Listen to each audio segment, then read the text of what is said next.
I learned, and the Governor-General himself confirmed this to me, that the elections were rigged, contrived. The intention was that the North should rule Nigeria.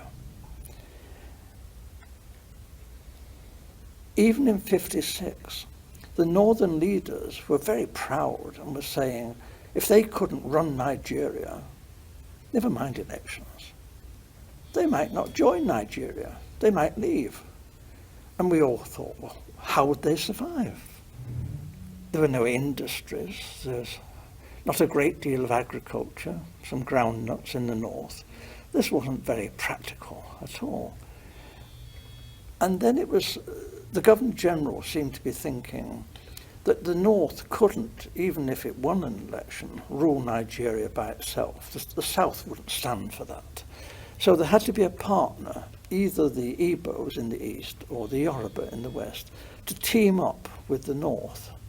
What he didn't want was for the two southern parties, the Igbo and the Yoruba, to team up to form the government, because he believed the North wouldn't tolerate that and talked about leaving the federation. So as I learned, in a small way at first, but very rapidly I learned about the election fixing, and as I say, this was confirmed to me by the Governor-General. He actually said that he wanted me to know the truth because he wanted me to know how much trouble I was in. So there was a feeling then that there was going to be trouble. And then it was because the Awolowo and the Action Group had become the official opposition. What we British wondered, how could they win another election without the British counting the votes?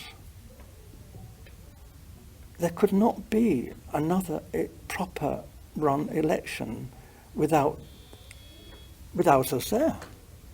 We knew what we were doing. We were just helping things along. You know, we were doing what the British do, favouring our friends and looking after our own and repaying favours. We don't call that corruption. They knew that the North would do as they said after independence.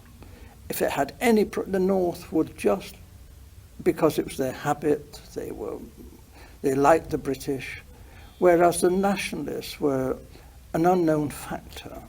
Actually, when they took the flag down and hoisted the Nigerian flag, not one of the major nationalist politicians was there.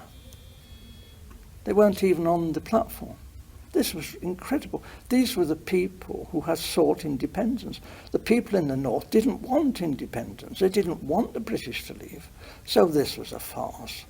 And for most Europeans who were very close and watching this, we were disgusted. We thought this really had been manipulated, this election. It was unworthy. It was unworthy of the British people, this. This was no honest, straightforward thing that you would expect Britain, the mother of parliaments, to do.